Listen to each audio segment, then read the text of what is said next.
Sejam muito bem-vindos a mais um ApoCast, depois de uma crise de tosse. É um prazer receber vocês hoje para esse bate-papo. Daiane de Paula, presidente do Grupo Eletropol, Francisco de Paula, diretor comercial, novos negócios e aquisições. O Grupo Eletropol nasceu em 1999, com o propósito claro de transformar desafios da indústria em oportunidade.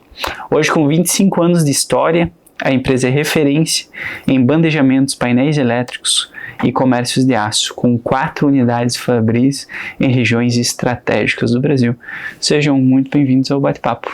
Opa, bom dia. É um prazer estar aqui contigo, Eduardo. Agradecemos essa oportunidade, né? Contar um pouquinho da nossa história, da nossa trajetória e falar da nossa empresa sempre é um grande prazer, né? Sejam muito bem-vindos, Francisco. Vocês são casados? Somos casados. Já estamos juntos há 30 anos. Uau, eu tenho 31. E realmente não parece 30, mas começaram a namorar muito cedo, né? Muito cedo. Ah, pois é, porque eu tenho 31 agora, me senti novo. Obrigado. Me senti um jovem. Sejam muito bem-vindos. E eu não achei essa informação. Eu fiquei pensando, a Eletropol, ela foi fundada, foi uma sucessão ocorrida, foi fundada por vocês? Como que foi a história do início da empresa? Por que esse mercado também? Começaram em outro mercado e caíram nesse? Qual que foi a trajetória? Então eu vou falar um pouquinho. Claro. O Chico vai me ajudando aqui na construção. Contextualizando, né? A Eletropol, então, ela é fundada pelo seu Mário Pereira, né? Meu pai. Antes disso, ele já trabalhava com metalúrgica, né? Ele já tinha, inclusive eu já comecei com ele antes da Eletropol. E trabalhava muito em indústrias de caldeiraria pesada, né? E dentro de uma visita e outra, um dos empresários sugeriu a ele, né? Mário, esse produto vem de São Paulo, leva 30, 45, 60 dias para chegar, né? Tu não tem como fabricar isso para nós? E aí ele veio para casa, um visionário, né? Naquela época a gente fazia um estudo de mercado muito mais na mão, né? E no feeling do negócio. E a gente ele entendeu então na época que sim, que era viável. E a gente começou a fazer os primeiros ensaios, né? Fazendo os primeiros ensaios, a gente entendeu que a nossa antiga empresa não fazia mais sentido, a gente ainda estava conectada e precisava de um novo ciclo, né? E aí, então, Eletropol. Então, você vai me perguntar, Dani, qual é o significado? É um significado do coração dele, da invenção dele. E aí a gente criatividade, né? E a gente se apaixonou pelo nome e começamos então um novo ciclo. Foi aí que a gente começou primeiramente com a unidade de bandejamentos, né? Como ele era incansável, né? Não queria parar nunca. Migramos para a unidade de painéis elétricos de baixa tensão até então. E numa terceira oportunidade, então, quando o Chico vem com a gente também, bravamente aí abraça um grande sonho, que é a gente ter a nossa distribuidora, né, de aço. E essa distribuidora, então, atende as nossas empresas, né, e toda a região. Legal. E que engraçado, na época, foi por uma oportunidade, né? Porque existia a questão de... ele viajou para essa empresa, viu uma oportunidade, ainda na época a questão logística e geográfica ainda protegia muitas empresas. Sim. Hoje a gente sabe que é muito mais fácil ter competidores em outras regiões, né, inclusive do mundo, mas muito interessante. Imagino de eletricidade, começar ali com a questão do bandejamentos, eletrocalhas, perfilados e tudo mais. Exatamente. Vocês não transformam, não é? A matéria, vocês compram toda a matéria-prima pronta, as chapas de aço. Isso, na verdade os fornecedores principais do aço são as usinas nacionais, Usiminas, Arcelor, CSN, entra muito material importado no Brasil também. Nós adquirimos esses materiais e aí nós transformamos internamente. Eu recebo uma bobina lá de 15 toneladas, eu planifico ou eslito ela e faço a comercialização ou envio para nossas unidades para transformação dos nossos produtos. Legal. E, Daiane, começou lá dentro, imagino que em outras funções, não como presidente. Não, bem longe, né? E como que foi essa trajetória lá dentro da empresa? Então, quando a gente começou, nós tínhamos, eu acredito, lá em Jaraguá,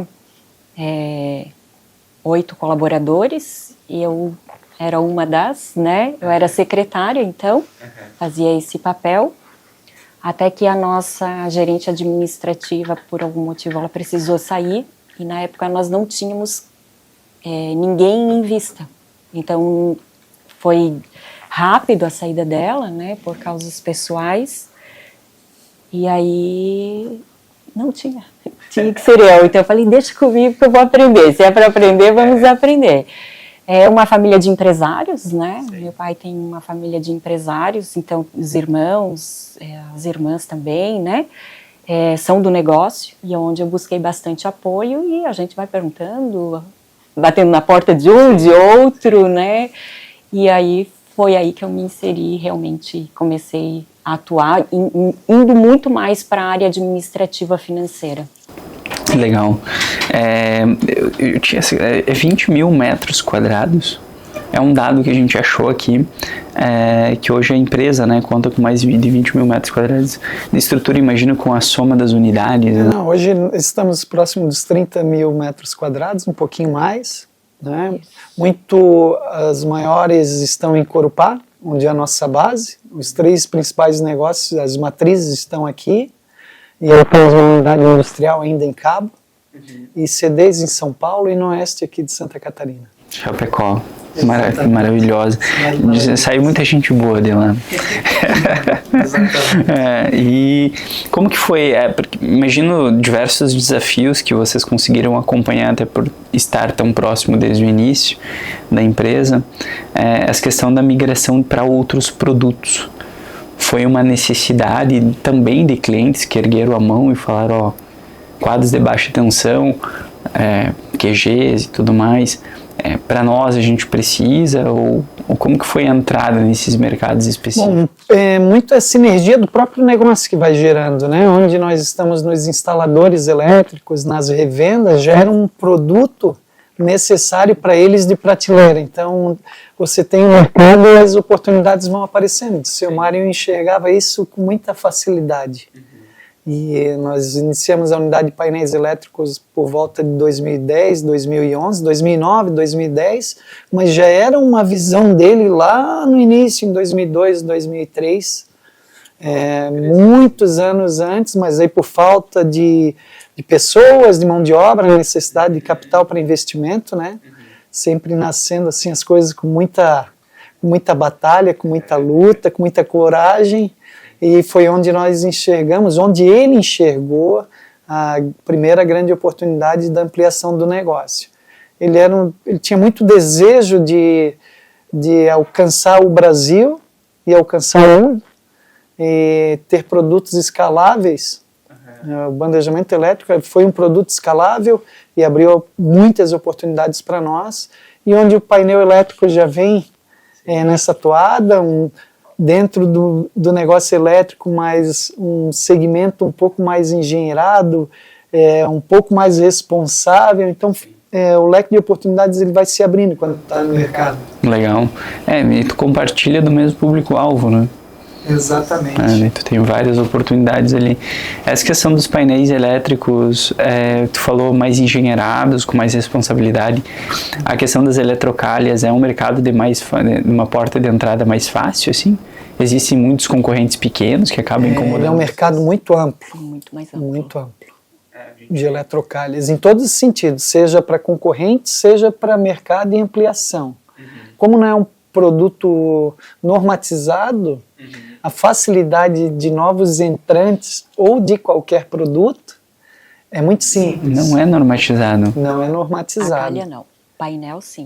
Eu imagino que o painel sim, mas eu não sabia que a calha não era. Ela tem uma base mas especificamente norma para ela, uma ABNT, por exemplo, não. Tem sobre o aço, tem sobre resistência mecânica, capacidade de peso, né? Mas efetivamente uma norma para o produto, um acompanhamento, uma fiscalização, por exemplo.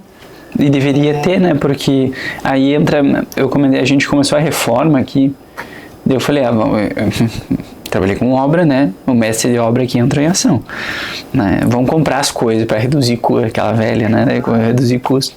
Chegamos nas eletrocalhas, porque a gente precisava estruturar tudo aqui. E não sei se vocês viram, tem algumas expostas ali pintadas de laranja. E eu fui comprar as eletrocalhas e chegou aqui as eletrocalhas, parecia um papel. Isso. E eu falei, meu Deus, não deveria ser permitido, porque é muito difícil. Mas eu imagino que existe essa questão de, a gente tem esse produto porque o mercado força a gente ter esse produto. Porque a gente não tem esse produto, outros concorrentes vão entrar em mercados específicos e depois, futuramente, vão vendendo outros produtos, paredes mais grossas em si. O mercado, ele acaba te forçando aí para esses produtos? Existem os nichos de mercado. Né? E o seu Mário sempre teve na cabeça, e nós adquirimos isso, produtos de qualidade, responsabilidade, inovação no produto. Sim. E nós conseguimos encontrar nichos de mercado que atendam com responsabilidade. Sim. Nós participamos sim e conhecemos esse mercado, a gente chama lá das eletrocalhas leves, né? Eletrocalha com pouca responsabilidade. Nem sempre, às vezes, tu passa um cabo para ligar uma lâmpada que tu não precisa Exatamente. Então, a gente conseguiu identificar isso e encontrar onde os clientes encontram valor no nosso produto. Isso lá, desde o início dele, ele vendia isso muito bem, de porta em porta, maletinha debaixo do braço, vai lá, pega o pedido, vem na fábrica produzir, bota em cima da caminhonete e vai entregar. E hoje a Eletropol, a gente sabe o cliente que compra responsabilidade, compra valor, compra produto, e aquele cliente que não sabe muitas vezes o que está comprando, está lá na prateleira dele para qualquer um chegar e pegar o que tiver. Uhum. Mas aí então vocês vendem tanto para empresas como Luzville, por exemplo, aqui, que é cliente nosso também, e como vendem também para materiais de construção. Porque aí eu acho que cairia mais nessa... Existe a segmentação, né? A própria Luzville, ela tem o setor de engenharia e o setor de revenda. Revenda, aquele cara de balcão que vai lá, quer qualquer coisa, ou quer aquela calha específica que não tem tanta exigência para botar uma simples lâmpada, por exemplo, e tem o mercado de atuação deles de engenharia, de obras, onde eles têm tudo uma equipe de projetos e responsabilidade de entregar um produto de acordo. Então existe nos próprios clientes segmentação de mercado. Entendi. E nós podemos trabalhar em qualquer área desse cliente. E a gente parte para engenharias, grandes obras, aí o mundo se abre, né? Perfeito. E referente a 99, existiu em algum momento, vocês tiveram esse boom? Porque hoje vocês estão com 450 pessoas, mas sempre tem aquele momento da empresa que tu tem aquela acelerada mais rápida, né? Então, na verdade o crescimento ele foi orgânico, né? Quando a gente fez o projeto para ir para Corupá, né? A gente foi convidado... Não iniciou lá? Não iniciou em Jaraguá. Iniciou em Jaraguá e recebemos... Só que a nossa área era limitada, porque era no centro, né? A nossa empresa. Local residencial. E um local residencial. Que em 99 provavelmente era totalmente diferente. Exato, né? E aí a gente recebeu esse convite para ir para Corupá, que foi bem na transição da antiga empresa para a Eletropol. Então a gente aceitou essa oportunidade e no projeto foi bem engraçado que a gente coloca lá, né? O sonho do meu pai era ter 15 funcionários, né? Uau! Então, e em um ano nós já tínhamos praticamente 100 colaboradores. Então, te dizer assim que foi um período marcante, foi acontecendo, né? Era muito da visão dele, do instinto dele. Uma empresa muito pé no chão, né? Muito, apesar dele ser um visionário nato, mas um cara muito pé no chão, e realmente e um mercado carente, né? Então a gente conseguiu escalar rápido, de forma orgânica. Porém, na época da pandemia, né, Chico? Nós tivemos alguns marcos, específicos, né? Até 2010, por exemplo, nós nadávamos quase que sozinho na região sul, até 2008, 2010. Então, todo o empreendedorismo dele, investimento em maquinário, tecnologia, nos fez expandir muito, até um determinado período em 2010. Aí em 2010 tiveram novos entrantes aqui na região, alguns problemas que aconteceram, até próprio oriundo desses novos entrantes, e aí houve uma estabilidade. E nós, a nível de pessoas, nós crescemos muito o número até esse período, onde nós começamos a enxergar a necessidade de automação.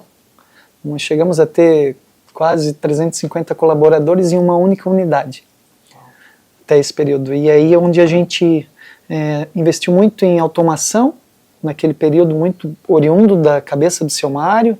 Nós tínhamos outros familiares dentro da empresa que participavam, juntamente com a Daiane, comigo, e nós começamos com automação, reduzir o número de pessoas e voltar a escalar. A gente aumentou, não diminuiu a quantidade. Isso. Nunca diminuímos a quantidade, até mas a gente aumentou o portfólio. Nesse período entrou painéis e assim por diante. Aí nós passamos um período aí instável, 2011, 12, até 14, 15, e retomou o crescimento. Quando chega a pandemia, aí o mundo se abre novamente, né? Sim. Por estratégia, depois de um processo, a Daiane, desde o princípio da empresa, lá 14 anos, ela nem fala, ela já se conectava com governança, com pessoas, como que monta um negócio seguro, sustentável, e trazendo isso para a empresa. Então, nesse período, nós tínhamos acabado, 2016, 2017, iniciar o conselho dentro da empresa, tratando o negócio extremamente profissional, o seu Mário pensando na sucessão, oriundo das ideias dela, pensamento, ela buscava no mercado e trazia para ele e entregava. Quando nós chegamos na pandemia, o negócio estava tão bem pensado, estruturado e com estratégias que aí deslanchou. Alguns atos de coragem.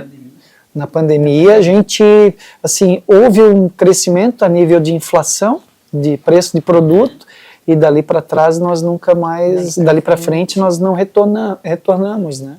A gente tem sempre um perfil, né, Eduardo, que vem do seu Alidor Líder, que foi o nosso primeiro conselheiro, né? Um dos grandes diretores da VEG por muitos anos, né? Grande mentor nosso e que nós temos uma admiração e uma gratidão gigante.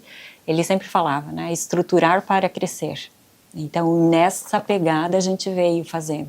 Então, cada marco que a gente tinha de crescimento, a empresa estava muito bem amparada. Não era um crescimento desordenado, um crescimento desgovernado, né? Agora, sim, quando então meu pai faz a passagem de bastão, de fato, lógico que é uma conversa minha e do Chico interna, né? Família, como nós vamos lidar com tudo isso, como, né? Então partiu dali, tive todo o apoio do Chico, acho que é o momento, é merecido, né? Foi em que ano, desculpa? Isso foi em 2022, né, Chico? Oficialmente sim, né? 2022 ou 21? 21 ele passou e 2022 ele já estava fora, né? Isso, 21. E aí com a minha entrada, 2 critérios a gente tratou muito forte, né? Nós não abriríamos mão dos nossos valores, né? Princípios de família, do que a gente acreditava, que vem em linha com a empresa, né? E a gente vai manter isso. Essa era a regra número 1. E a regra número 2, eu disse, pai, eu não sou você, né? Eu não sou você, essa tua inteligência nata, eu vou precisar desenvolver, né? Porque tu sempre foi o meu mentor e eu fui sempre organizando tudo para ti. Então eu preciso atuar talvez de outra forma. O Chico veio nessa pegada também, entendeu? O Chico está desde o começo, antes do começo também, né? Com a gente na organização. E a gente entendeu que a gente precisaria profissionalizar. Ali também foi mais um grande marco. que daí a gente começa a estruturar realmente a organização. Então, antes era de pai para filhos e genros, né? A gente começa a profissionalizar e temos, então, profissionais de mercado na nossa estrutura, né? E começa a fazer um elo e um balanceamento bastante legal, assim, bastante inteligente, né? E lógico que tu vai fazendo a calibração ao andar da carruagem, né? E esse movimento, hoje, a gente já está com a estrutura praticamente pronta, então, passando de uma estrutura para o momento, que ela nunca está estável, né? Mas está num momento bastante interessante para mais um salto de crescimento da empresa. Então, a gente estrutura, realmente investe, porque é um investimento. Tu tem que acreditar naquilo que tu está fazendo, tu banca aquilo. Por vezes é uma estrutura cara, né? Quem olha, nossa, a Eletropaulo tem tudo isso, faz sentido, não faz sentido, o que produziria com a metade dos 30 mil metros? Possivelmente. Então a gente começa a estruturar novamente para o crescimento, sempre olhando muito para frente. Então essa é a nossa grande pegada ali da empresa, né? O estruturar para crescer. E a gente deveria ter aprendido isso antes. Não, mas é legal, a nossa empresa sempre foi muito inovadora, né? Muito dessa pegada aqui do fundador. E ele sempre foi muito bem alicerçado. Ele teve as 3 filhas dentro do negócio por muitos anos, aí ele teve 3 genros dentro dos negócios por muitos anos, e foi passando o tempo, algumas pessoas foram saindo da família, e ele foi fazendo uma transição sem nem ele notar e sem nem nós notarmos. Nem ele sabia que ele estava fazendo a transição e nem nós sabíamos que estávamos assumindo alguma coisa. Isso contribuiu muito para o negócio ser suave e na saída dele não ter impactos. Você perguntou sobre marcos que houveram, né? Sim, até 2010 nós andamos muito bem com bandejamentos, aí começa um novo marco também, a chegada de painéis elétricos, há um crescimento. Que tem dores. Que tem dores, lógico. Tem aprendizados, a gente só conta aqui as glórias, né? Sem dúvida, e até porque a grande dor e o sustentador de tudo foi lá no começo, né? Painéis já vem com uma empresa podendo contribuir, ajudar a bancar, e tivemos muitas pessoas contribuindo também. Possuímos produtos de inovação no nosso mercado, dentro da linha de painéis elétricos, mesmo que já era um produto que existia. Nós conseguimos botar inovação dentro do negócio. Depois, um novo marco, 2017, a gente abre a distribuidora, e aí nós praticamente dobramos o tamanho do negócio, porque deu muita força para as indústrias, e é um outro produto escalável. Então, quando chega a pandemia, conciliou tudo isso com as estratégias que vinham sendo formadas, com produto inovador, com uma base de bons clientes acontecendo, uma marca muito forte, já estabelecida no mercado, e onde nós passamos a marcar território efetivamente como o Grupo Eletropaulo. Legal. E essa questão que tu comentou da sucessão, eu não tinha essa visão, obviamente. Eu achei interessante que a sucessão, quem fala disso é o Flávio Augusto, acho que eu vi ele falando. Ele perguntou para uma pessoa, o que é a sucessão? E o pessoal falou, é passar a empresa de forma... Né? O que é a sucessão? E outro explicou de outra forma, o que é a sucessão? Ele falou, é o sucessão, é o sucesso grandão. E ele falou, só que a sucessão dos pontos, e eu achei isso super interessante, eu não sei se é ou não é, né? Que não foi o meu caso, mas ela não começa em 2017, em 2022, ela começa quando os filhos ali, né, são crianças. Porque isso eu achei demais, assim, ele falou, porque muitas das sucessões dão errado porque o filho tem trauma daquilo lá. Porque a empresa passou por tantos desafios que essa pessoa que estava à frente trazia isso e aquilo mexia com toda a estrutura da família e tudo mais, que o problema não era administrativo, o problema não era caixa, o problema era interno. Né? E eu falei, caraca, que reflexão boa. E como agora a gente já pensa na terceira geração, né? A gente também tem esses cuidados. Então... Já cometemos erros nesse processo. Eles viram a gente sofrer, né? Passar por apertos e apuros, né?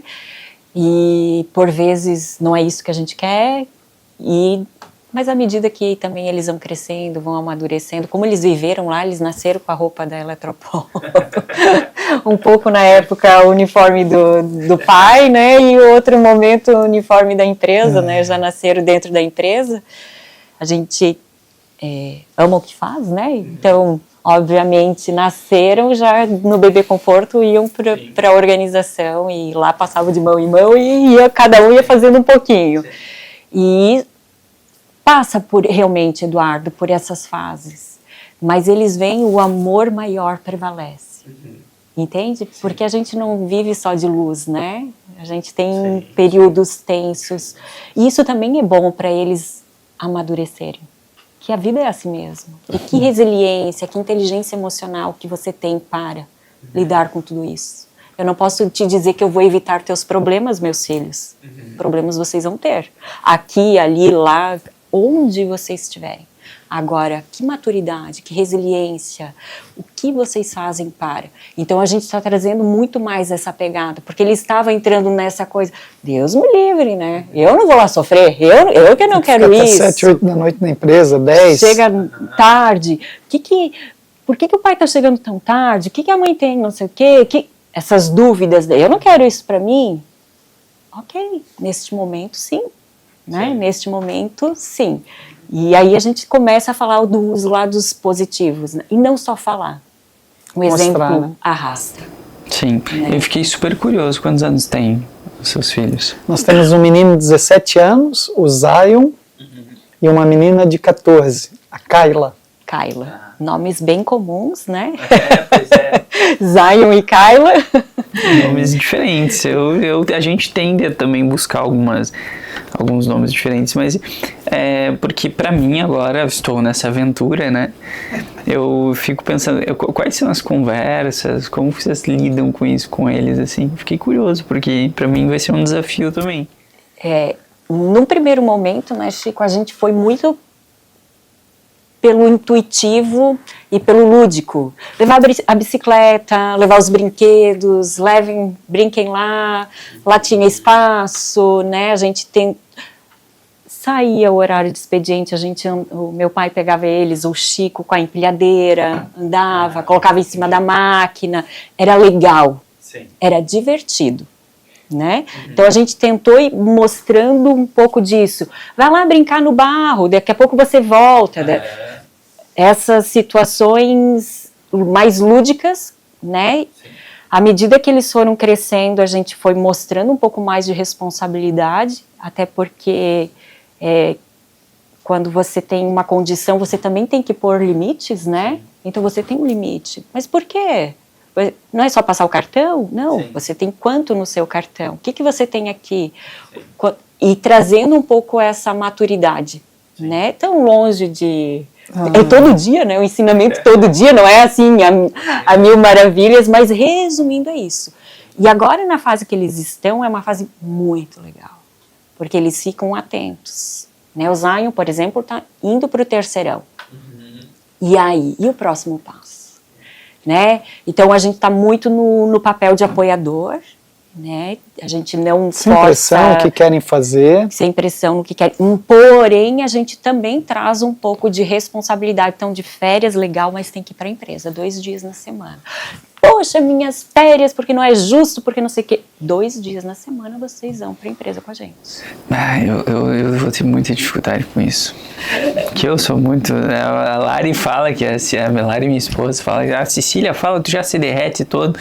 E eu falo, pois é, né? É difícil, mas qual que é o equilíbrio? Eu falei pra ela, eu não sei qual que é o equilíbrio. Né? E obviamente eu estou num momento de 1 ano e 5 meses, mas agora ela tá na birra de querer as coisas gritando nessa fase, e eu dou. E a Lari fala, tá, mas tu não tem que... E a gente entra nessa discussão do que é limite, do que não é, de como fazer, e eu acho que vai ser um super desafio. Cada um acha a sua fórmula, não tem receita. Sim. Não tem receita. Tem responsabilidade, valores, o que tu pensa que para ti foi sofrido conquistar, não é por isso que hoje tu tem que dar, pode dar, mas tem que mostrar o valor, de onde vem, não é eu quero, me dá e acabou, né? Sim. Então isso a gente também é de família simples e hoje tem uma vida, não é que não sonhava ter, mas já foi distante, e os filhos já vêm em um outro momento completamente diferente de tudo que nós vivemos. Eu não quero que eles passem as dificuldades que eu passei, com certeza a Daiane também não, mas é importante eles enxergar e nós conseguirmos fazer com que eles tenham sucesso mesmo sendo oriundos de um momento muito melhor. É um desafio. A fórmula nós não temos ainda. E acho que nem teremos, né? Que a gente está falando de gente, né? Humano, né? Nós temos um tio que sempre fala, né? A diferença de filhos de empresário, pelo que você comentou anteriormente. Eles passam a ouvir tanto o linguajar, o pensamento, a estratégia, de onde surge, por que fazer, por que não fazer. E eles naturalmente, eles vão criando o mindset deles e eles ficam sendo treinados desde que nascem dentro de casa.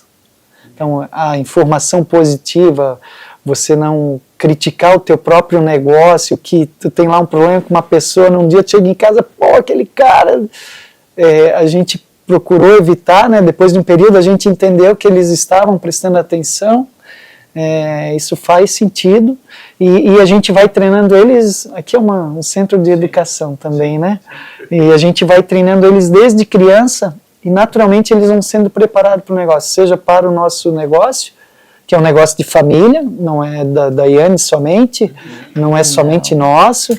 A Daiane tem a mãe e irmãs que são sócias do negócio, a gente nunca tirou isso da ótica, temos outros sobrinhos, afilhados, que podem querer estar dentro da empresa também, então, mas são pré-adolescentes, adolescentes já estão sendo criados com uma mentalidade de empreendedorismo, de planejamento, de estratégia. Isso que vocês falaram de cresce, estável, estabiliza, olha para frente, caixa é importante, tem que sobrar no final, devagar.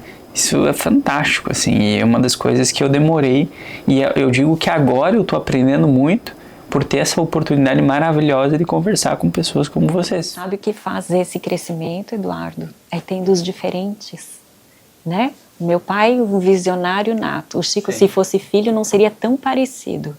E tem a Daiane, que puxa, faz o contraponto. Então, tu tem os diferentes, tu não fica na caixinha estagnado.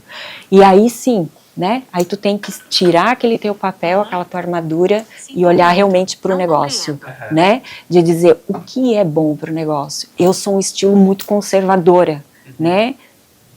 Mas tem vezes que é muito importante o passo mais largo. Que passo mais largo? Então, entra a coragem do Chico, né? Do Léo, na época que ele estava com a gente, da Geisa, da Janaína, né? Esses diferentes são importantes. Entra a experiência fantástica de um seu alidor, que tu é dona do negócio, tu tem que escutar e dizer... Sim. É isso aí. Passou por muita... Então, tu tem esses momentos e realmente, a gente que está à frente de ter a humildade e querer o melhor para o negócio. Querer ter os melhores junto de nós, melhores que nós. Melhores que nós. Mesmo que sobre nosso direcionamento, né? É importante ter gente melhor que nós, provocando nós. O especialista em alguma coisa, a gente acaba olhando como um todo, generalista. Então, essa humildade é importante para o negócio, né? Senão a gente fica muito autossuficiente, né? Esse é o caminho. E é um mundo solitário, né? Isso, e é um mundo muito solitário. Né? Então a gente está fazendo nesse corporativismo, trazendo, né? Complementaridades. Exato. E isso é interessante. O Christian, que é o meu irmão, ele é você e eu sou o seu pai, né? E a gente teve no início muita dificuldade. Normal, né? Normal. Vamos lá, vamos vender, vamos não sei o que. E ele, calma, não tá. E, inclusive, que a gente fez o que? A gente cresceu. Empresa de serviço, o custo cresce em mesma linha, as obrigações, caímos. E quem disse que o custo desce tão rápido? Não desce na mesma linha. E a gente descobriu isso na dor, né? Sorte que existia ele. Que no período que passou, fez todas as provisões corretas, desde depreciação de equipamentos, não deixava aquelas coisinhas que parecem básicas, mas a gente vê muita empresa errando. Não provisionar 13º e férias. Que parece muito básico, mas existe muita empresa que não faz isso. E ele tinha feito. E a gente chegou nessa nossa, que a gente chamou de crise de identidade, que a gente começou a se recuperar disso ano passado. Não faz muito tempo. Imagina, a gente não tem muito tempo de empresa, né? Então tudo aconteceu muito rápido. Que foi... A gente caiu 40% a menos faturamento. E o custo lá em cima, e a gente não queria demitir as pessoas. E a gente não tinha conselho, a gente não tinha... Ele ficava muito no nosso coração, mas a gente passou por essa fase graças a essa complementariedade de perfis. Né? Então, mas eu vou te perguntar, vamos lá, eu estou conversando com o meu irmão agora.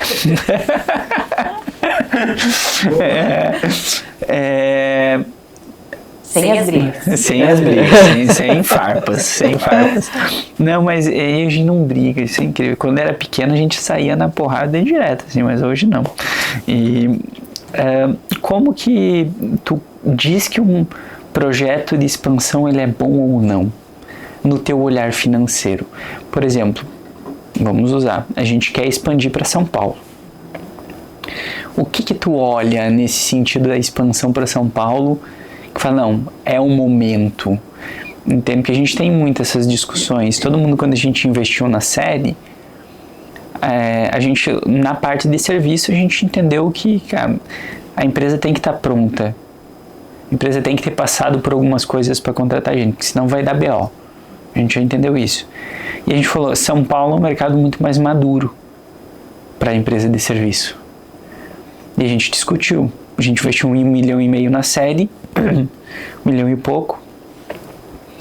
Vamos para São Paulo. Todo mundo falou, vamos para São Paulo, vocês são loucos, vocês vão investir aqui. Aqui não tem giro suficiente. E a gente falou, não, mas peraí, São Paulo. E agora a gente abriu a unidade aqui, a gente falou, agora vamos abrir outra em São Paulo. Ele, não é o momento e tudo mais. Mas São Paulo é um mercado muito bom, crescimento muito... Mas tem os maiores concorrentes, né? Tudo isso tem que... Tu olha sempre o público, né? Mas se tu olhar os concorrentes, o nicho que já atende aquele mercado, quem somos nós lá, né? Então, mais nesse sentido, às vezes começar nos arredores, que tu consegue fazer esse trabalho, que tem, por exemplo, a nossa empresa em Ribeirão Preto, né? Fronteira ali com Minas, mais ou menos. Exato. Legal. É um mercado em extrema expansão. Para que a gente precisa estar lá em São Paulo, onde tem inúmeros concorrentes, e do lado a gente tem muito mais inteligência de negócio, muito mais venda, muito mais... E perto de Minas, que acho que é um polo siderúrgico também. Também, exato. E concorrência praticamente, nunca é zero, mas em menor número de concorrência. Então, aí a gente começa. Qual é o resultado do negócio? Essa é a primeira pergunta. Segunda pergunta, pode ser que é estratégico, pode ser que não tenha resultado, mas para o crescimento orgânico do todo é importante estar lá. Qual que é a tua estratégia? Né? Desde que não dê prejuízo, mas que esteja em linha. Ou que seja calculado que prejuízo, seja calculado, né? Que por um período você vai colocar isso como investimento, porque é uma porta de entrada, tá tudo certo. Como que a gente chega a fazer tudo isso? Primeiramente, é muito discutido. Então, eu e Chico, a Jana, que é a minha irmã, que é sócia, né? O conselho envolve, estuda, volta e vai. Muita discussão, não fica somente com a gente. Muitos fatos e dados, né? Muitos fatos e dados. E aí tem um terceiro ponto, Eduardo, que é meu. O Chico fala, é difícil de te entender, Daiane, porque um dia sim, um dia não, eu não consigo captar isso.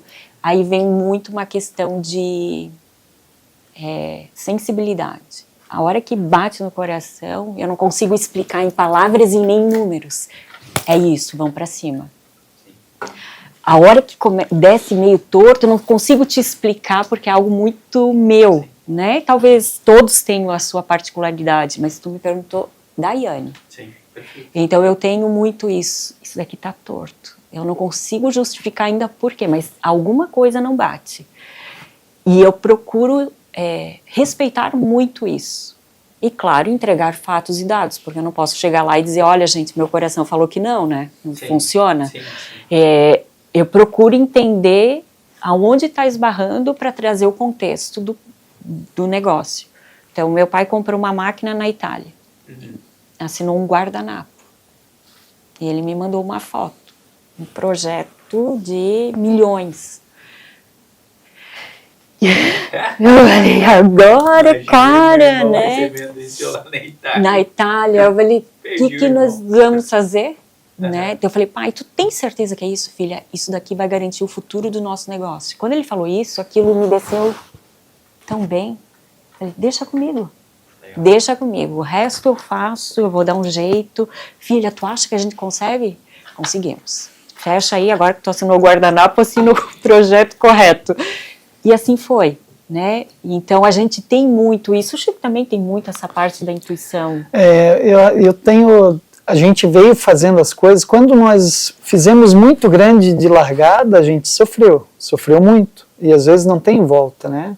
E nos últimos anos, nos últimos 12 anos, nós viemos fazendo testes, pequenos testes, seja uma entrada no mercado, em baixo investimento, entrada no mercado, para depois nós estabilizar o negócio, e agora nós vamos para cima com força, com investimento, porque eu já estou gerando receita, já estou gerando resultado.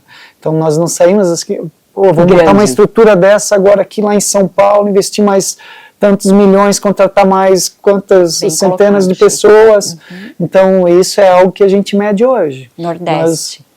Nós devemos estar indo para outras regiões, está no nosso planejamento há anos, nós vínhamos executando, demos uma seguradinha por montagem de equipe, mas já está passando tempo, então vamos entrar agora em outras regiões de uma forma leve, mede o mercado, testa o mercado, aí nós vamos com força. No Nordeste a gente fez da mesma forma. Começamos lá pequenininhos, 5, 6 pessoas produzindo, hoje já tem uma estrutura, ampliamos espaço físico, temos máquinas, já estamos fazendo novos investimentos, já estamos olhando de lá para outras regiões do próprio país. No Nordeste, né, Chico? A gente entrou com uma visão, nossa, isso daqui que nós vamos fazer. Quando a gente estava lá, não era aquilo. O mercado, tu tem que ser melhor no mercado, dentro daquilo que o mercado precisa. Eu quero ser inovador, sim, botar o meu negócio lá dentro, mas não é simplesmente tu chega e muda uma cultura, enfim, são várias variáveis, mas muito sim, é feeling e estudo. E humildade, né? Acho que o feeling a gente discutiu muito sobre isso, porque na educação dos times internos a gente tinha uma dificuldade muito grande, que era passar o que eu, como fundador, principalmente criador dos produtos principais da empresa, tinha como visão. E eu falei, a gente precisa replicar isso, porque é importante para que os projetos, as estratégias que a gente evolui dentro das empresas andem em caminhos em conjunto. E eu não conseguia sintetizar esse conhecimento. E a gente entrou em discussões com alguns empresários, daí um deles falou para nós, o feeling, no final das contas, ele é uma soma de várias coisas que tu passou. Isso é o teu feeling. Então tu viu várias coisas e isso te remete a uma sensação e um conhecimento específico que tu tem nesse momento, né? Então, E aí a gente parou, tá, então deixa eu ver o que eu vivi aqui, deixa eu ver o que eu estudei. A gente começou a olhar para trás e tentar padronizar esse conhecimento da forma com que a gente conseguia, para conseguir daí treinar os times, para que eles criassem esse feeling também, né, porque é muito difícil, principalmente esse serviço, eu acho, né, acho que olhando para o nosso lado, né, e essa questão da expansão de Pernambuco, né, vocês estão lá, teve um boom ali nessa região do Nordeste, que todo mundo que fosse para lá da área de construção ia enriquecer, né? Não sei se vocês passaram por esse momento, mas grandes empresas aqui, inclusive Luzville, que a gente comentou antes, Proelt, foram para lá e cresceram muito naquela região. Como que eu posso te dizer? Nós não vamos somente pelo momento, né? A gente procura criar raízes e o negócio se tornar sustentável, manutenção, crescimento e perenidade. Tá indo todo mundo para o Nordeste. A gente viu a nossa ida por uma necessidade que nós já tínhamos aqui, logisticamente era difícil de atender a região, mais uma oportunidade de expansão, de crescimento, dentro do nosso planejamento estratégico, atender novos pontos a nível de Brasil. Então a gente não foi somente pelo Nordeste estar andando, nós fomos daí com estratégia. Nós já tínhamos, lá em 2000, 2001, por coincidência nós nos formamos na faculdade junto, em administração, na mesma sala. Ela fez quase que 2 faculdades juntas enquanto eu jogava bola. Ela estudava e acabamos nos formando junto. E lá naquela época o senhor Mário já tinha o desejo de ir para o Nordeste. Ele tem os irmãos empreendedores, como a Daiane cita, né?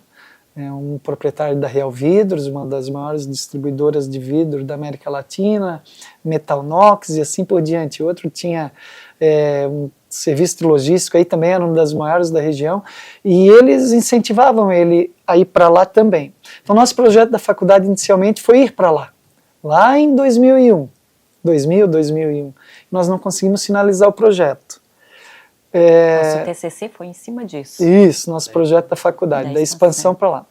Aí, 2000 e muitos agora, perto de 2020, meu cunhado da Daiane, que hoje não faz mais parte da equipe, muito empreendedor também, ansioso, crescimento, cara fera pra caramba, o Leonardo, ele retomou o assunto e foi para lá, e aí foi com a coragem e vamos entrar, e trouxe, isso aqui nós fizemos lá, vale a pena, tem gente, temos capacidade agora de ir, entramos no negócio.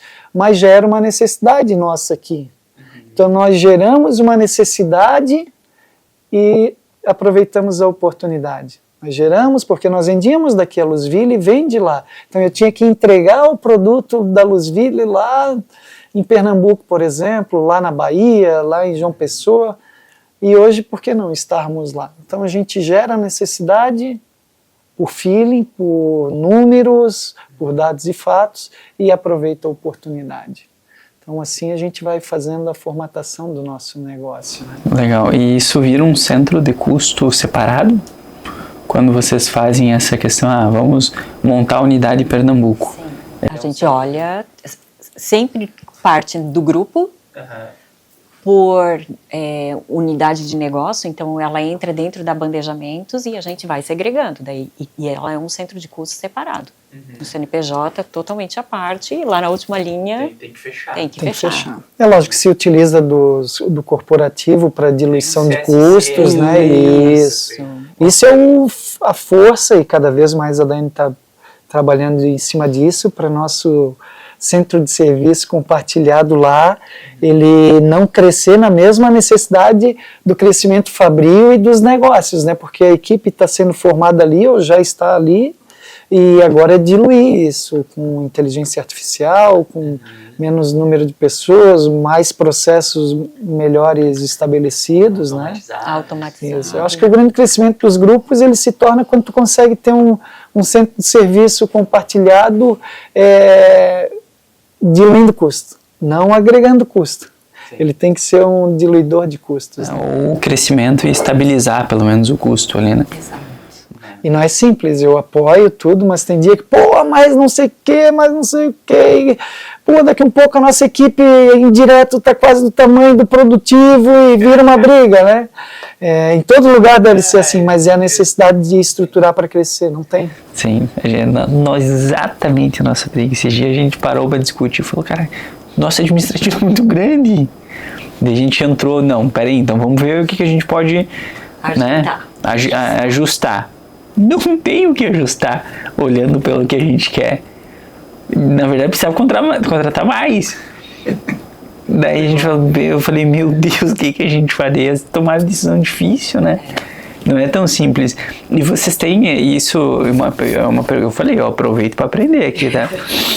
Vocês têm um tempo, isso é uma dificuldade que a gente também encontra a gente vai testar um novo produto, vai testar uma nova região. É por tanto tempo ali, 6 meses tem que se pagar, se não se pagar a gente corta. Existe essa regra? Depende da estratégia do negócio, né? Nessa unidade produtiva, sim. Né? Em um ano ela teria que estar já se pagando. Conseguiu antes disso, ok, vamos para frente. Né? A nossa unidade de Chapecó ela é um pouco mais estratégica. Ela é importante nós estarmos lá. E para nós está super valendo a pena. Lá é distribuição. Distribuição. Mais rápido, estar muito mais próximo dos clientes. Começo do negócio. Muito forte, né? Entendendo a necessidade, porque a gente entender da nossa cadeira nem sempre é o melhor lugar, né? Precisa lá entender a dor do cliente. Mas lá ele é muito forte o agro, né? Isso a gente sabe. Daí dentro do agro tem, por exemplo, construção de granjas, galpões, que vai muitos produtos de vocês. Manutenções, tem grandes indústrias lá, todas voltadas. Vocês vendem direto para eles ou... Nós temos parceiros, que o nosso público-alvo ele é muito aberto. Nós temos desde as revendas, engenharia, projetos, os instaladores, e uma grande obra ela pode vir por qualquer um desses canais. E eles não tentam, os donos das obras, comprar direto por questão de eficiência de custos? Acontece. Depende da negociação com o próprio cliente. Né? A Luzia, ele vai lá, passa, ela assume a obra. Mas sempre tem essa parceria com o cliente, né? Isso. O cliente ele é amplo. Você vai fazer uma obra, tu pode entrar em contato direto conosco. Tu é uma região que não é atendida por nenhum representante. Eu não tenho nenhuma parceria com nenhum instalador da tua região. É um cliente único, né? Mas nós temos as estratégias de parceria, a gente não atravessa os nossos parceiros, mas nós temos os representantes pelas regiões, os clientes parceiros, enfim, existe uma estratégia por dentro do negócio, né? Eu não posso vir aqui em Joinville e furar um cliente que a Luzville atende, sendo que a Luzville é o meu cliente recorrente. A gente está citando bastante aqui o exemplo da Luzville, né? Mas em todas as regiões do Brasil nós temos isso. A nossa empresa, a ética ela faz parte muito fortemente do negócio, dentro dos nossos valores. Não? Como que é a estratégia, como que tratamos com o cliente, é assim que a gente vai executar, então nós não saímos da linha. Né? E como parece uma coisa simples, mas ela é difícil de passar para os times isso, né? A gente colocou corajosamente éticos ali também. E é muito difícil, porque principalmente lidar com os times de venda, né? Porque o vendedor pode tudo, né? Ele acha que pode tudo. Mas a partir da hora, Eduardo, que tu tá firme no teu propósito, isso não balança mais. Sim. Entende? Claro que tu tá firme, é isso daqui. Tu tem certeza que esse é o caminho, essas coisas não balançam. Né? A gente lida com muita informalidade. Esse é o nosso caminho. Com a concorrência, né? Então, a concorrência... Desde mão de obra a produto, né? Mesmo muita informalidade. Pessoal, o nosso caminho é esse. Quem está junto? O caminho é aqui. E não, aí tem coisas que não tem discussão. não se traz para o time. Né? Então é muito de quando você realmente acredita naquilo, que tem que vir, isso sim é de cima para baixo. Né? Tu perguntou ali sobre produto, né? Como é que tu pensa num ciclo de um tempo para ver se testar o produto ou não? Que eu falei, o nosso tipo de negócio, nós já temos uma carteira muito ampla de clientes, e se é um produto inovador, Testa na própria base. ele é oriundo não só da minha cabeça, já é oriundo da tua necessidade, que é meu cliente. Tu me fala que tem essa dificuldade, e eu levo para dentro de casa e vou desenvolver esse produto.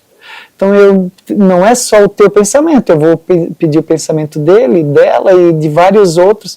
Pô, cabe isso. Não é só o que eu penso na minha cabeça, cria um negócio e implanto.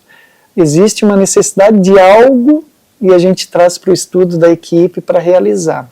E os outros já está na cadeia, a sinergia dos negócios.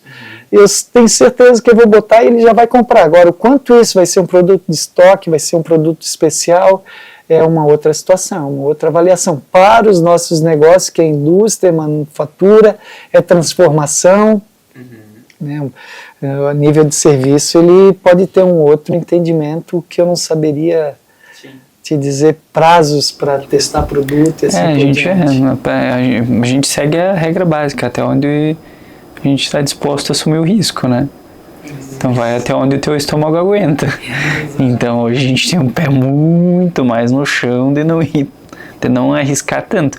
Tanto que todas as unidades, a tecnologia GoFi, fluxos de processo, a Aura, a unidade de educação, o que eu fazia para fazer os investimentos? Eu pegava o dinheiro da unidade principal, mas aí é o meu perfil, né? Então, vamos abrir produto novo. Investi até numa empresa de imóveis planejados. Não. Daí, e aí pegava esse dinheiro daqui, e eu sempre fui muito simples, vivi com muito pouco, e eu falei, cara, não vou mudar isso agora. Não é o momento, tenho muito ainda joelho para ralar. Falei, vamos pegar todo, só que aí a gente errou. Vamos pegar todo o lucro daqui e jogar para lá. Tudo que era, a gente reinvestia em novos produtos e serviços. Daí depois a gente investiu em mercados errados, que daí a gente aprendeu, que tem até uma matriz para isso, eu não conhecia. Depois a gente vai dando nome aos bois, né? Pega a TGA, tem muita coisa lá dentro, né? Mas antes a gente não via. Teoria Geral da Administração. O ICP tá aqui. E aí tem um círculo que tu vai, quanto mais fora da unidade do teu negócio principal, a probabilidade de dar errado é muito maior. E a gente não via isso antes. Daí a gente falou, então vamos fazer o seguinte, vamos pegar e investir nessas unidades de negócio complementares a tudo aquilo. A gente chama de sinergia. Perfeito. Né? A gente chama de sinergia. Perfeito. Onde... Eu tinha aqui para perguntar para vocês sobre vocês chegaram a 450 pessoas, vocês têm são uma das potências no segmento de vocês. O crescimento ele foi orgânico, como vocês mesmos comentaram, e orgânico eu vejo no sentido de não teve aportes, mas houve estratégia, houve busca por clientes, houve vendas, né? Isso daí. Foi via representante ou... Nós temos canais direto, venda direta, através de representantes e vendedores externos. Depende do negócio, nós temos todos os 3 canais. Então, na distribuição, o comércio a gente chama de distribuição, quer dizer, a gente chama de comércio, mas é uma distribuição. Sim. São vendedores internos e representantes. Aí, painéis elétricos, representantes extremamente técnicos, temos vendedores externos e a equipe interna. E bandejamentos da mesma forma. E temos homologadores. E os homologadores, né? E bandejamento da mesma forma. Qual é o nicho de mercado que eu quero entrar? Aí eu destino o tipo de profissional para aquele negócio. Eu preciso entrar em mais engenharias. Eu tenho que homologar mais engenharias. Então temos pessoas dedicadas a isso. Não, atendimento direto às revendas. Tem vendedor interno que atende às revendas, porque não precisa por vezes do representante. E assim nós vamos. E como a gente tem um desafio dentro das indústrias que é porque muitos dos clientes via representante eles têm uma baixa taxa de manutenção. Ok. né? Porque o representante não consegue cobrir toda a carteira que propriamente tem. E isso faz com que a gente tenha margem para novos entrantes naqueles mercados específicos. Claro. Daí, como vocês lidam com essa questão? Bom, aí o funil de vendas, ele mostra isso para nós bem legal, né? A gente sabe onde já atuou e assim por diante onde está perdendo. Nós estamos na rua com gerentes constantemente nas regiões, visitando, por vezes com o representante, por vezes sozinho, para entender. Eu chego lá em você, pô, o Francisco esteve lá te visitando, tem vindo aqui, como é que, pô, faz 2 anos que não aparece aqui. Aí tu chama o representante para conversar 1, 2 vezes. Essa proximidade com o representante tem sido bastante fortalecida, né? Isso. Então a gente está muito na rua para entender o que ele está fazendo. E é lógico, quando tu entende que ele não tem capacidade para atender todo aquele mercado, ele próprio, ele responde por isso. Ele sabe, pô, eu não consigo lá visitar o Francisco toda hora. Então, cara, vamos pensar, vamos dividir isso aqui, tudo através do contrato, tudo legal, mas sempre fazendo o trabalho em loco para identificar isso, para poder entender se esse tamanho de mercado ele pode atender mesmo, né? Mas não é simples. Não, é uma discussão profunda que a gente tem disso daí, porque é uma dor pegar a loja de roupa, indústria da roupa, de moda que a gente atende. Quando eles lançam um produto, olha só, por isso que eu acho que o representante ele deveria ser também um pouco mais aberto à inovação. Os 30 primeiros dias desses representantes são para cobrir carteiras dos clientes mais ativos, dos clientes que mais consomem.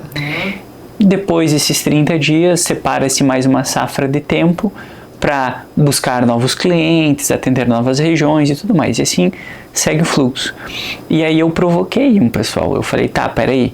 Se essa safra de 30 dias, de 90 dias, desculpa, 90 dias, o principal ponto que vocês nutrem a base de vocês, e todo o mercado segue a mesma lógica, quando vocês tirar esse tempo daqui dos 90 dias para frente, toda essa base já vai ter sido nutrida pelos concorrentes de vocês. Então, será que o projeto de expansão que vocês querem está dentro deste modelo que vocês têm, ou está dentro de um modelo um pouquinho diferente para conseguir atacar nesses 90 dias os clientes novos? Né? E a gente entra nessa discussão, mas aí vai dar conflito com o representante. Eu falei, então vamos fazer uma conta rápida. Eu gosto muito daquela teoria do Jay Abraham, sobre pilares de crescimento de empresas, que ele fala sobre aumento de topo de funil, mais clientes entrantes, aumento de ticket médio e aumento de frequência, né? A frequência ele chama de recorrência, manutenção de base, vários outros nomes que inventam hoje em dia, né? Eu falo, tá, então vamos pensar por outra ótica. Vamos fazer uma conta rápida, representante vezes quantos dias úteis por semana, vezes quantidade de atendimentos por dia. Ser um representante muito bom, muito motivado, tu vai visitar uns 4 por dia. E olha lá, muito bom, né? Que a gente sabe que não acontece. Mas supomos que seja muito bom. Esses números, às vezes, supomos que a gente chegou no número de 100 no final do mês. A gente já chegou na resposta que o cliente não, que este movimento não vai cobrir aquela carteira. E esse movimento vai deixar novos entrantes entrar naquele mercado específico. Só que daí entra nos conflitos, né? Entra nos conflitos, né? Então, eu tenho visto muito aí, a gente participa de outras tribos aí também de troca de ideia, né? E cada vez mais tu tem que entender qual é a geração de valor do teu representante para ti. Ele não pode ser um empecilho para ti, para achar que tu ganha mais ou menos. A equipe interna tem que digerir isso muito bem. Pô, o cara não faz nada e tem tanto, né? Então, como que esse representante ele está constituído? Se é ele sozinho para atender 50 clientes? Não, ele tem uma empresa de representação. Então, tu começa a contribuir com o representante, ou você deveria contribuir para ele evoluir como uma empresa. Uma empresa, para crescer ou atender mais clientes, ela tem que ter uma estrutura bem disponível ou bem estabelecida para te poder atender uma base grande. E um representante, ele é uma empresa. Sim. Ele não é um CPF, ele é um CNPJ. o quanto ele tem capacidade de atender aquele mercado. O quanto tu dá informação para ele, quanto tu diz para ele que o negócio está acontecendo, vai visitar lá a Apple porque está gerando negócio. Quanto tu nutre ele de informação, quanto tu quer ver o sucesso dele. Então essa proximidade, esse trabalho teu, da tua empresa, ele acaba sendo um vendedor teu externo, ele faz parte do teu negócio. Por mais que dentro da pastinha dele lá tem 5 carteiras de negócio. Mas ou com não. Certeza, ou não, né? Mas se você nutre ele de informação, nutre ele de oportunidade, onde ele enxerga oportunidade de evoluir, enfim, eu tenho certeza que o negócio começa a acontecer melhor. E ele tem que pensar que ele é uma empresa. Você tem que contribuir. Os antigos, eu acho que eu nem vivi essa época, era ele sozinho, mal tinha esposa em casa, um filho atendendo o telefone quando podia, uma secretária. O representante, ele tem que ter uma empresa de representação. Se ele tem 5 carteiras, ele tem que ter mais pessoas atendendo. Se ele tem 100 clientes, tu já fez a conta aqui que ele não vai fazer visita a todos. Então tu tem que convidar ele, cara, expande tua equipe.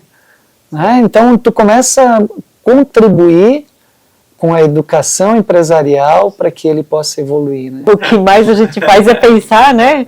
A cabeça não para nunca. E sim,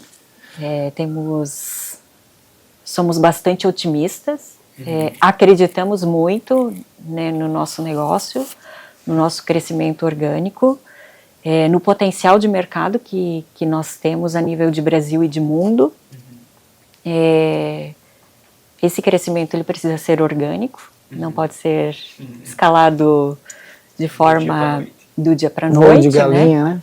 E o que mais a gente faz é trabalhar sobre o futuro, e agora, né? E lá na frente, o que mais? Né? Onde podemos ser melhor do que nós mesmos, né? Então essa é a nossa provocação diária. E entendemos que sim, todo mercado é cíclico, né? Ele tem seus momentos de alta e baixa, né? Precisamos também estar preparados para isso. Então é uma preocupação e a gente sempre está equilibrando os pratos. Se vier uma pandemia, claro que a gente precisa se reinventar, mas se vier uma crise, o que a gente faz? Qual é o nosso canal de atuação? Então a gente tenta manter, é um nome não muito agradável, né? Mas o nosso canal de guerra que a gente fala, né? Que a gente fica se provocando, né? Isso não é todo dia, não é todo dia que a gente faz com o time de gestão, é muito mais a nível de conselho, de família, meu e do Chico, da Jana, né? Essas provocações para onde a gente tem que ir daqui para frente, né? Esse olhar para o futuro. Perfeito. Gente, queria agradecer o tempo de vocês terem vindo até aqui. Muito obrigado pelo bate-papo, por compartilhar histórias, por nos ensinar. É uma honra ter vocês conosco. Eduardo, somos nós que agradecemos. É bem importante, você fala ensinar, né? Somos nós que aprendemos. Esse aprendizado é fundamental aí para a história da nossa organização. Acreditamos nesse aprendizado contínuo. Perfeito. Foi um prazer. Vamos estar sempre à disposição para trocas, né? Perfeito. Iniciamos com uma crise de tosse e provavelmente vai vir outra. E assim nós encerramos mais um Apocast. Valeu!